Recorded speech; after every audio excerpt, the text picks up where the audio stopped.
Doon sa nangyaring aberya dyan po sa LRT Line 2 na sa kabilang linya po natin si LRTA Administrator Attorney Hernando Cabrera. Attorney Cabrera, magandang tanghali po. Welcome po muli sa DWIC LU Channel 23. Drew Nasino po, Attorney. Drew, good afternoon. Opo, Good opo. afternoon sa ating mga listeners, sa ating mga viewers. Opo, salamat po sa inyo pong pagpapaunlak, Attorney. Kamusta po ang sitwasyon? Tama ho ba? Balik operasyon na po ang LRT Line 2 from Recto to Antipolo, Attorney? Yes, yung full line operations natin, ibigay na natin at around 11:20 ngayong umaga. Mm-hmm. Nag-start ang operasyon natin supposedly alas 5, kaya lang because doon sa problema, Opo.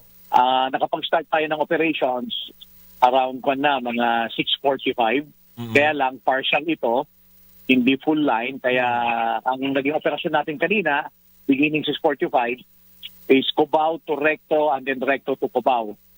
And then naibalik natin yung full line operations, meaning magmula Antipolo hanggang Recto, Recto pabalik ng Antipolo, 11:20 na ng umaga. Kanina lang, opo.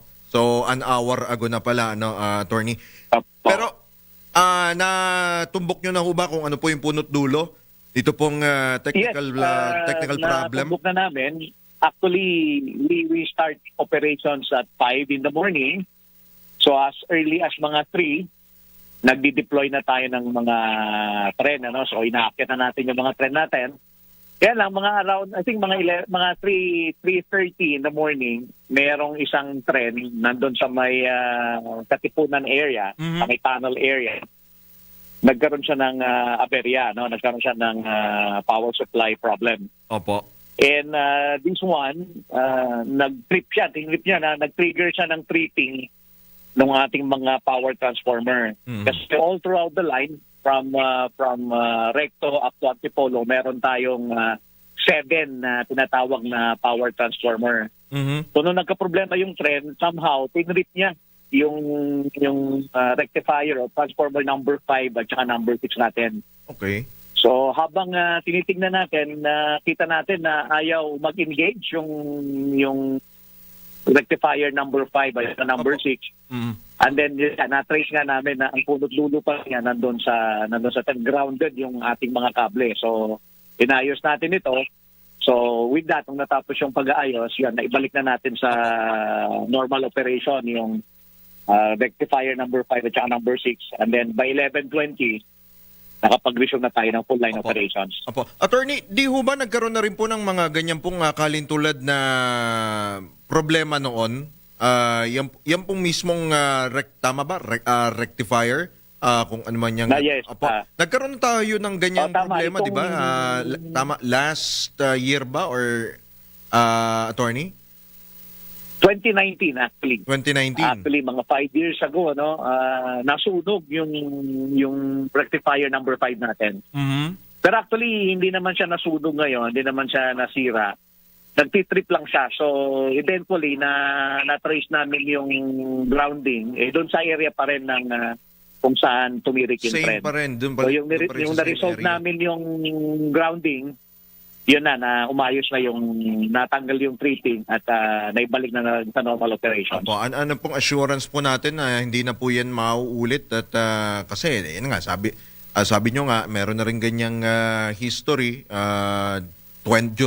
last 2019 attorney.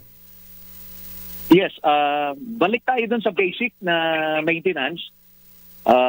Gagawa tayo ng parang second line pa ng maintenance kasi kung minsan yung gagawing maintenance minsan kailangan mo ring i-check i-validate mo yung nagawa ng isang team. Kailangan mo siyang magkaroon tayo ng mga redundant na mga checking. Opo. So ganun yung lumalabas kanina, while nag-maintain tayo, lumalabas parang yung redundancy, kinulang tayo doon. So yan ang paitsingin natin yung redundancy. Opo. Kamusta naman po ang sitwasyon? Of course, marami tayong mga kababayan po ang naabala dito po sa nangyaring aberya, though meron ho kayong mga inilatag po ng mga contingency like yung libreng sakay, attorney. Ito bang tama ho ba? Hanggang bukas ho ba itong libreng sakay? Tuloy pa ba ito, attorney? Yes, yung libreng sakay sa tren, Opo. pinatupad na natin kanina yan magmula alas 9 ng umaga hanggang bukas na yan, ano? So kahit full line operations na tayo, tuloy-tuloy pa rin yung libreng sakay natin magmula ngayong araw hanggang bukas. Ito'y parang diagnose natin sa ating mga Consuelo, pasahero na ika. nakabala. Ano? Oo. I mean, they deserve Opo. better na service. Hopefully, maibsan natin yung inconvenience natin with this free ride. Mhm. And then gusto ko rin humingi ng pasasalamat sa Philippine Coast Guard, Opo. sa PPA, at saka sa MMDA kasi nagbigay sila ng bus Libre. Opo. at nagamit natin kanina na pagbiyahe ng ating mga pasahero doon sa mga estasyon na affected nung aberya natin. So far ay manageable naman po, attorney. Wala hong kayong mga naitala po ng mga untoward incidents naman po. Yes, fortunately wala namang untoward incident at kanina yung aberya nag-start actually madaling araw, ano, around 3:30. So wala pa naman tayong operation noon, wala pa naman mga pasahero sa linya. Opo.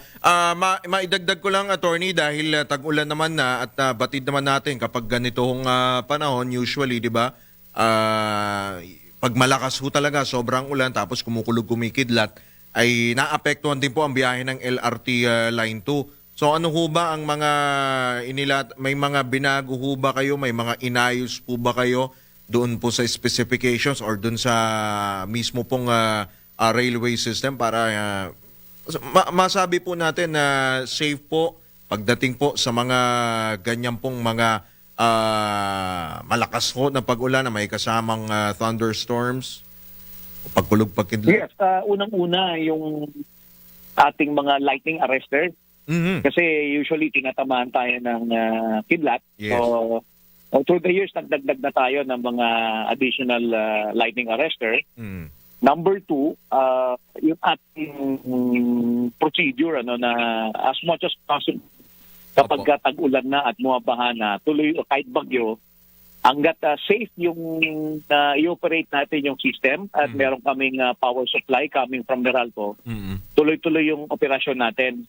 Kasi kung minsan, kapag baha na, wala nang access yung mga kababayan natin sa jeep or sa bus at talagang inaasahan nila yung tren na lang, no? So hanggat kaya namin, hanggat safe yung situation, kahit malakas ang ulan, malakas ang hangin, may baha, tuloy-tuloy yung operasyon natin. Alright. Kasi talagang tayo lang inaasahan ng mga kababayan natin, lalo na pag bumabaha na. Opo. Alright. Sige po, attorney, maraming salamat po sa inyo pong oras at hopefully ay magtuloy-tuloy na po ang magandang maayos po na biyahe po ng LRT Line 2. Magandang tanghali po sa inyo, attorney. Maraming salamat. Salamat po, Attorney Hernando Cabrera ng LRT